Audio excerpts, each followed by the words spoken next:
Hey guys, welcome back to Game Changers Podcast.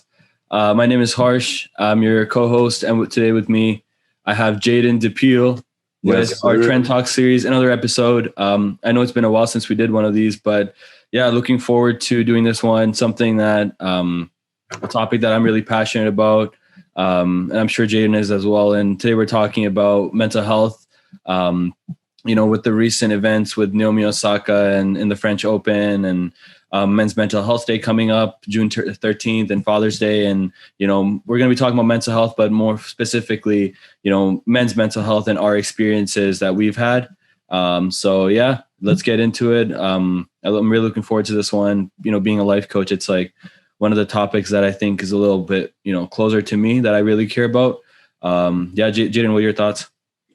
I think it's something really important, and I don't think that many people talk about it. Like it's really hard to talk about it, especially if you're like a dude.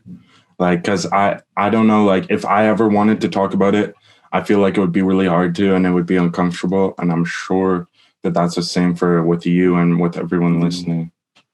Yeah, I mean, like just to start off, as a guy, if you just say, man, you're hanging out with the buddies, you can't just go to your bro and it's tough. Like, it's just like, you're afraid to get judged and you're like, if with the boys kind of thing, you go and you're like, hey man, I'm feeling anxious or, I'm struggling with this and depression or whatever. Like, bro, fuck it, bro. We'll get some drinks or something, or, just smoke some weed or, like we'll go crazy or like, you'll forget about it. It's kind of like, or sometimes you kind of like, it's considered as like a weakness, it's like, oh, bro, it's all good, bro. Stop being a pussy or whatever. Those are the kind of remarks you guys hear often.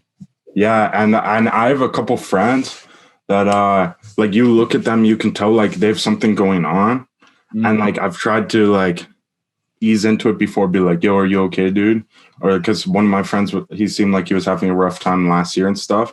But like even they won't really talk about it, and it's hard to connect about that. Like sometimes we're not like connecting on that wavelength because like it's super hard to talk about that kind of stuff with your friends. It is, and especially with like there's a societal, I guess, expectation, or also our own perception as men. Like, oh, I have to be masculine all the time, and a part of being masculine is me not showing my emotions or not expressing my mental health challenges. It's considered like, oh, you know what, I'm struggling with mental health. A lot of times people are like, that's it's not masculine to have that. So you see a lot of people suppressing it and often not sharing it.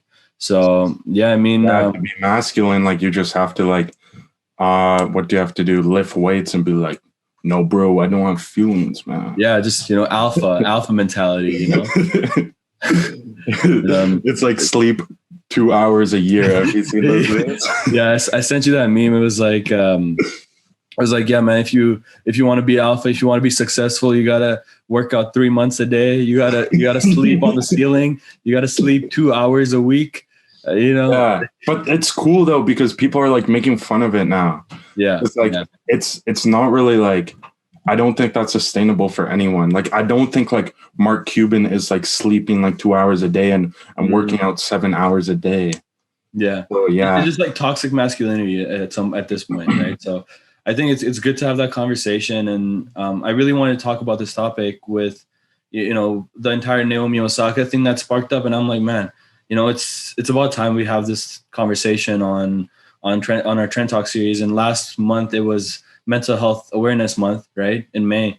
So I thought it's a great time to have this conversation. And for people that don't know, what happened with Naomi Osaka was, essentially she was kind of on her way to win her fifth Grand Slam title, but in the French Open. But she just refused to speak to the press, and she was fined for it. And there was a lot of backlash.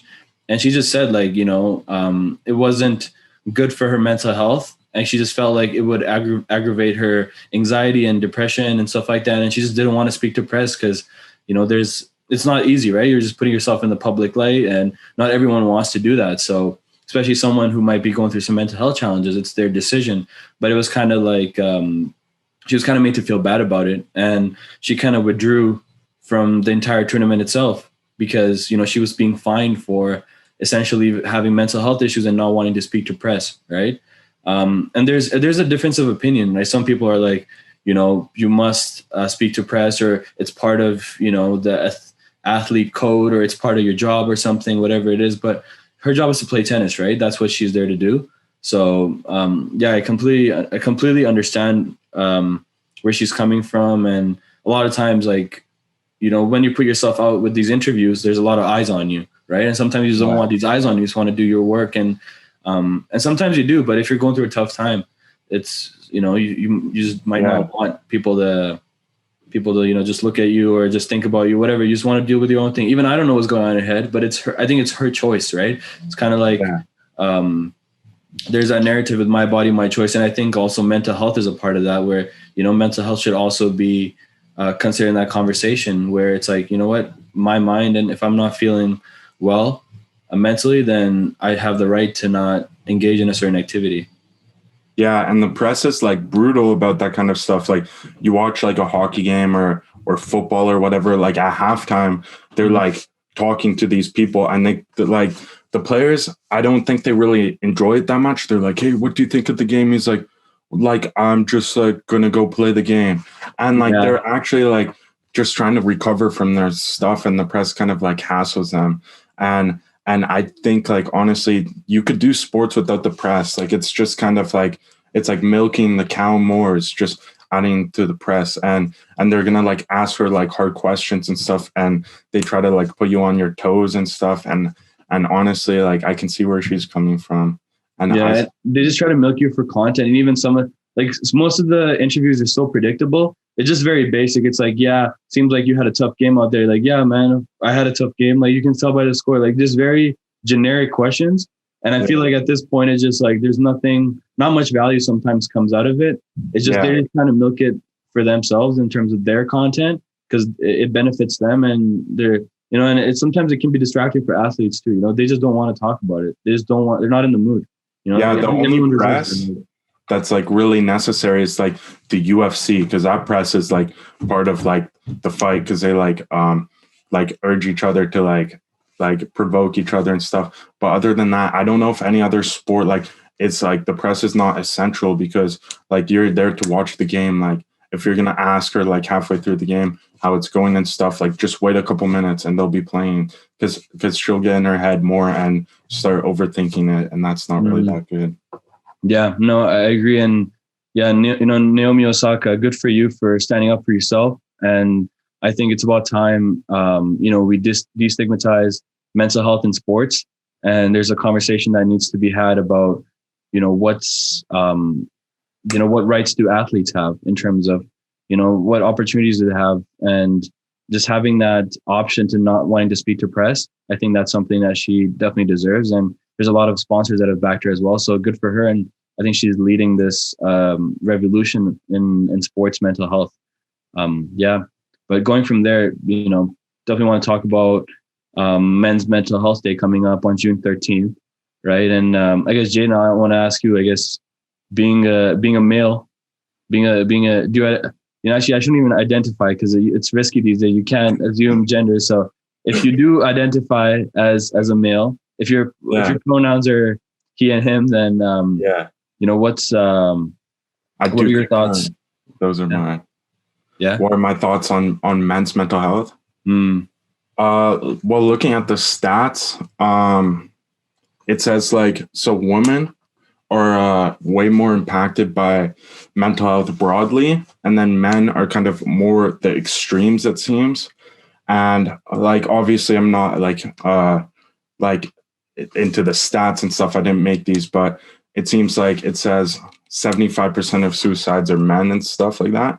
And then also, I believe, I don't know what the stat is, but I believe there's a more amount of homeless men than women. So more of the extremes. And I think it's really important to highlight this, because if you get to a certain point, if you're doing pretty bad and you get to a certain point, it kind of spirals out of control, and it seems like it can be really hard to get out of it.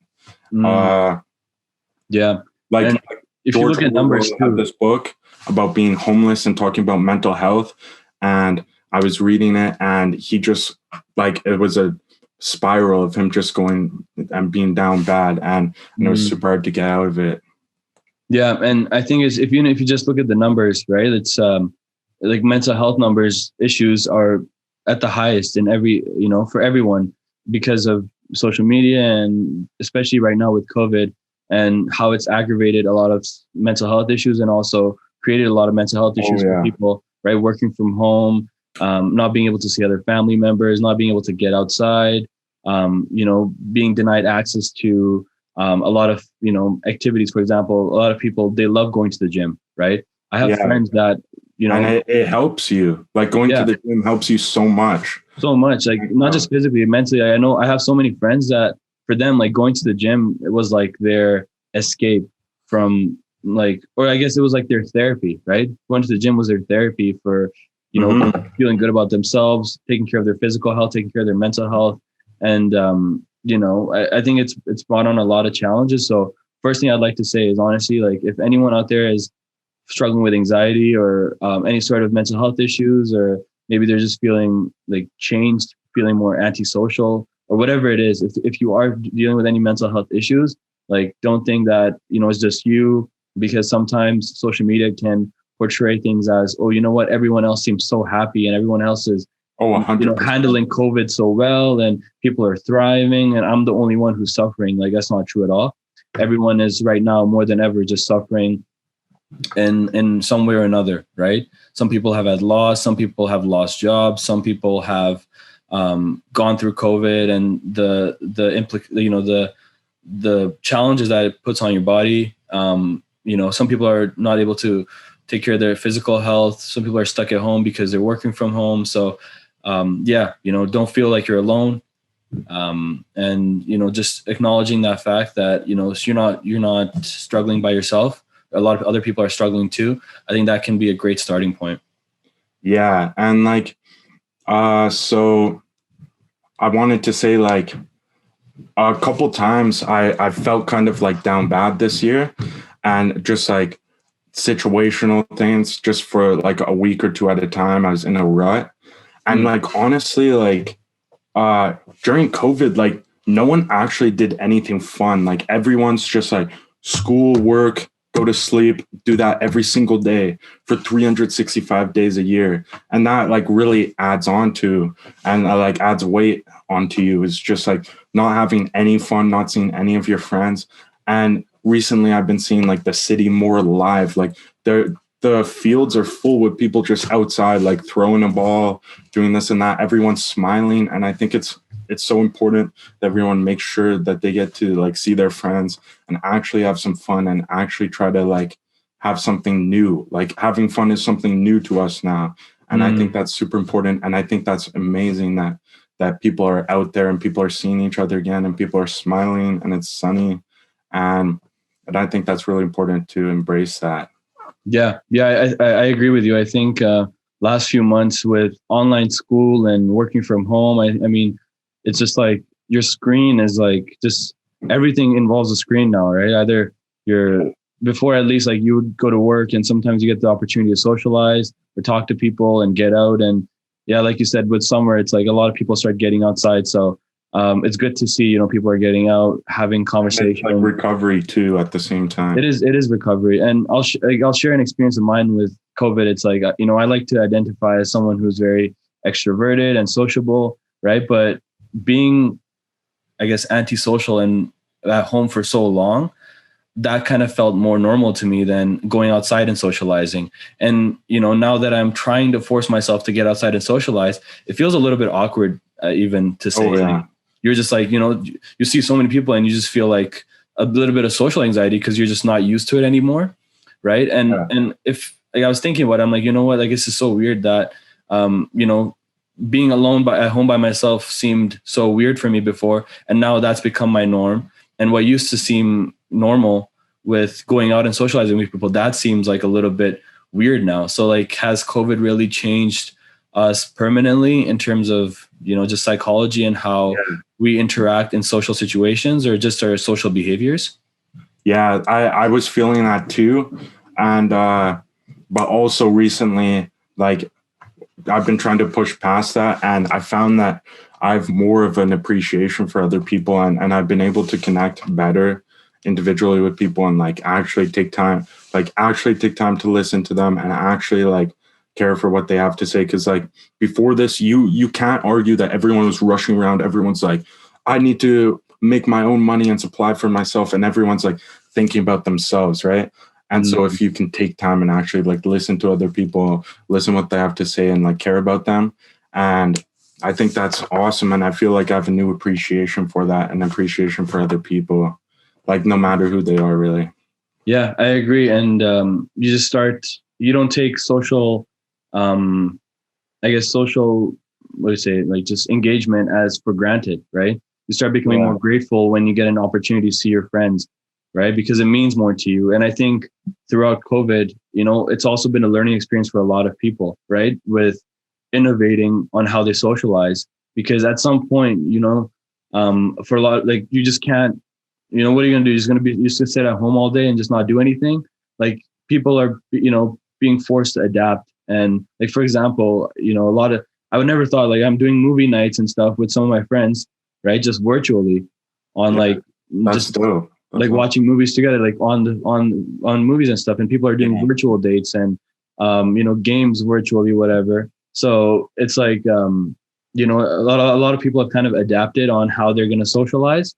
And for me, gaming has been one of the biggest things, just hopping on games with the boys. Right. And a lot of times like, you're like, oh, don't waste your time gaming or whatever. Like, yeah, if you're gaming excessive hours, but I also think for me personally, gaming has become like a bit of a social outlet because, you hop on and of course you're playing video games, but at the same time, you just get to chat with your friends. And for me, it's like a great way to socialize. And gaming is like a social lubricant essentially because everything is closed, right? So how are you going to talk to friends and stuff like that? So, all the boys hop on parties and stuff and you're running Warzone or I play FIFA. So it's like, it's a great way to socialize. And I think, video games for me, I think has been great as a guy. Yeah, that's always what it was like for me, like as a kid. And me and my friends did that this year when like everything was locked down, but now all of us are like working and stuff. But yeah, like I got to see my friends. Like I see them every like 1 or 2 weeks. I see some people and like, man, like after a whole year of not seeing my friends, like seeing my friends the one time, like the first time, like we all like meet up and it was like the highlight of my year. Like we went like snorkeling and do this and shoot some fireworks. Like it was just so much fun. And I think, you just got to make sure you see your friends.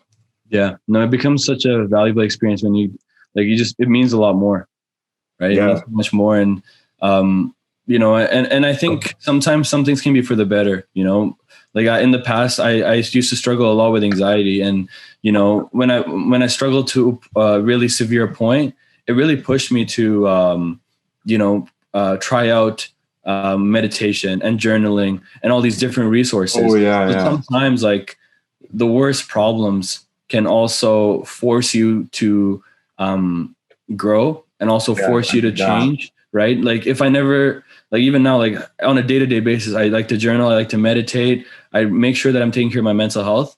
And I don't think I would have done that if I never really was put in that situation where I'm being challenged by my mental health with anxiety and other challenges. So I think even with COVID, I think a lot of people have taken upon meditation, taken upon, getting outside and fitness and a lot of things because it's been like a wake up call for people where their mental health hasn't been put to a test and they've been forced to really take care of their mental health and find, innovative ways to just make themselves happy. Yeah. Like you kind of start to adapt when you feel like pain points is what Ray Dalio says in his book, like Principles. But, I've learned that. And then you kind of go through stuff and you troubleshoot it. And then you like end up learning stuff about yourself while you're trying to adapt. Like at one point I was like, man, all I see is like my family and I don't see anyone else. And so I was like, man, I need to see some new people. So I'm like, man, I'm going to like find a girlfriend. So I like go and look. And then after like hanging out with a few, I'm like, this isn't like, that's not going to fix all my problems. Like, and I'll hanging out with my friends is fun too, but that doesn't fix every problem either. And so you kind of learn, like, it's kind of a balance of so many different things too. And you kind of learn more about yourself. Like, I need to see people this much a week. Like, I need to see people and have social time, and I need to have time to myself, because sometimes you need time to yourself, right? Because it can be just as bad if all you do is only talk to people. And then you kind of learn your balance, and you learn more about yourself. Yeah, I think a lot of growth also has, like you said, it has to be self-directed as well. You know, you can't just rely on other people to, you know, fix you in a way. You have to, at the end of the day, you know, you are living with yourself, so you have to take care of yourself. No one can be looking after you 24 hours. That's just not how it can work. But of course, I think social health is also a thing. And I think in the last few months, I'm also trying to make an effort to be more empathetic. You know, I remember like a few months ago, my brother told me this, and it kind of stuck with me, where he says, you know, like, everyone is kind of being challenged by COVID in one way or another, every single person, right? Yeah. So, you know, it's important that we're all empathetic, because everyone is going through their own individual battles.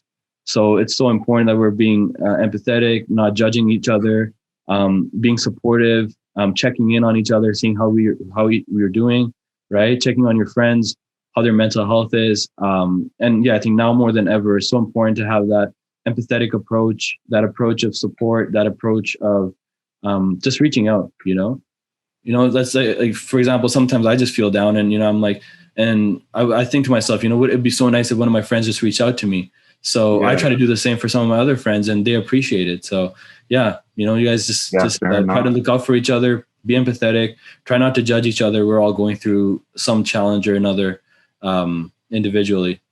Yeah, it's also like intimidating to reach out to people like that. Like, oh, what are they gonna think if I ask if they're okay? Right? I mean, you don't lose anything, right? It's like, you show love. Yeah. Love is love, right? And you know, what's the worst that can happen if you check on a friend? You know, let's say if I hit you up, you know, hey Jayden, man, I hope everything's going well. You're I hope you're feeling good and stuff. I hope everything is good with the family and with your mental health. What's someone going to say, right? They're not going to be like, man, why did you ask about my health and wishing me well or something?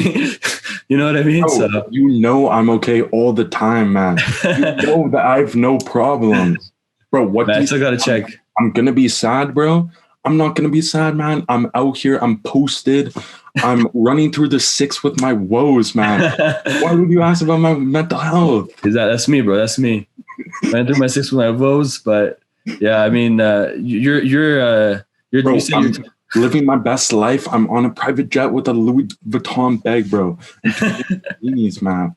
Bro, Instagram, bro, my life is perfect. Exactly. That's how it can look sometimes. Like that's exactly how it is. It is. That's how people think. It is. And I think social media kind of aggravates. So it's also like important that we limit our time of social media use too. I think that's one of the other things that's helped me is that's so bad for you. Yeah. And I think that's like a whole conversation on its own, to be honest. But another fact I want to share is, stat from Americans, 52 million of Americans suffer from mental illnesses, but only 44% receive any type of treatment. So 1 out of 2 people really address their mental health challenges. And I think that says a lot as well with how much acknowledgement there is. And that's what I like to tell people, there's steps to change, right? And the first step to change is acknowledgement. If you're not aware of something and if you're not willing to acknowledge it, then you can't even change it. So for some people that are already ready to accept that, I'm going through some mental health challenges, and it's not a weakness, never consider it like that. It's I go through mental health challenges every single day, right? So it's not a weakness. It's just you're being forced to grow. You're being forced to work on yourself, and we're all being put to a challenge right now. And yeah, just acknowledging it is the biggest important thing. And from there, that's the journey towards change, right? And self. And I think everyone has or not everyone, but so many people have seen a counselor or a therapist, whether you have mental health or not. And I think like anyone should just do it, because it's cool to vent to people, because everyone kind of needs to vent something. And that's kind of what you do, is you just pay someone to vent to them. And usually it's just in like your benefits with your work or whatever, if you have that. And yeah, I don't think that should be stigmatized either, because everyone, like so many people do it, like whatever. Yeah, I mean, there's so many sources, man. Like you can seek help like that professionally. You can see a psychiatrist. You can see, you can just vent to your friends, huh? You can see you. People can go to you. Exactly. I'm a life coach. That's like, and I guess it's kind of worked in my favor where I'm getting more clients now, and it's giving me an opportunity to help more people. But that's what I see. That's the pattern that I'm seeing with a lot of people. Like there's more acknowledgement of mental health issues, and a lot of people are willing to accept that. And it always brings me joy that, someone is willing to work on themselves and develop themselves and, is ready to make a change. And that's all you need. That's literally all you need. Just that will to make a change and to start somewhere, right? That's all you need. That's the starting point. So yeah, I mean, there's so many resources for help. You can see life coaches, you can see psychologists, you can see therapists, you can talk to your friend, you can take up new activities like journaling or meditation. If you're religious, I know for a lot of people praying helps so much. Just religious activities. Yeah. Or talk to the guy at the water cooler at work. Exactly. Man, I've been feeling so sad lately. Exactly. You just like vent to him. Exactly. That's literally what it is. Like just talking to people, man. And I feel like people are more supportive about that anyways. Like you could honestly actually just do that. Yeah. And even now, like you look at the workplaces, like for example, like I work at CIBC, and they have so many resources for mental health now, and there's a lot of organizations are also supportive. So even check with your workplace, like if you have benefits like that. And I think, I just think there's so many resources out there. Just try them out. You have nothing to lose. Yeah. And the way that we live, in this book I was reading, that how we like live in all these cities crammed with people, it's like super unnatural. Like one time, like a year ago, so I was like stressed out because I don't know why I was stressed out. Maybe it was because COVID just started, but like one person honked at me in traffic, and that was like the final straw. Like I almost like crashed. But after that, I was like so stressed that I like stopped paying attention to what I was doing. And because one person honked at me and it was like aggressive, and then it just piled onto me just because everyone's living so cramped and there's like everything going on everywhere. And everyone is so frustrated and they don't know where to take it out. Right. So and you get frustrated too. So people are transferring the frustration to someone else. But you can see how that's like not natural for human beings. Yeah, I agree. And before we do close the podcast, I do want to, another thing I want to just bring up is also, Father's Day coming up. And I think it's so important that we kind of spend time with family. With your daddy. Yeah. Jayden, man, come on. Bro, it's Father's Day. I only have one daddy, and you know who that is. Daddy Depeel. That's, No, but on a serious note, for sure, like, guys, spend time with your fathers and, just surprising them with, just a visit or a gift or just, just beers with your dad. Right. And I think for family members, it means a lot. I know I live away from home. So when I visit my family, I know my dad really appreciates it. So stuff like that, even just sending gifts if you're far away, little gestures I think go a long way. So after I'm your not dad, a father or anything, but I assume that it feels pretty good to get a present. You're a father figure, right? Your offspring gives you a present. You're a father figure, no? Spawn. Anyhow, give your dad the new Lil Baby album or something, and they'll be so happy. Yeah, jam out together. That's what it is. On June 13, Men's Mental Health Day, you and your dad just jam out to listen to Suge by DaBaby with your dad. You just love DaBaby, huh? This guy is just going off today on the DaBaby memes. Let's go. I knew he was gonna do that. But yeah, guys, that's it for episode today. Thanks for watching, and yeah, it was great talking about mental health issues, and it's just putting a word out there for Men's Mental Health Day coming up, and it's something that I really strongly I'm a huge advocate for. And Jayden, I don't what are your thoughts? Yeah, like sometimes you just gotta unplug, take a break, take some time off work, and just kind of take some time for yourself. Go for a walk. Yeah. Go for a run. Do something that you enjoy. Yeah. That's a puzzle or something. Sometimes it can be just that simple. Yeah. And go for a trip soon. That is going to be awesome when people can go for trips. Traveling. And yeah, talk to your loved ones, talk to your friends. Listen to the baby. Listen to the baby. Okay, guys. Thanks again for watching. This is Game Changers Podcast. This is your host, Harsh, and Jayden signing off. We'll see you guys on the next one. Peace. See you guys.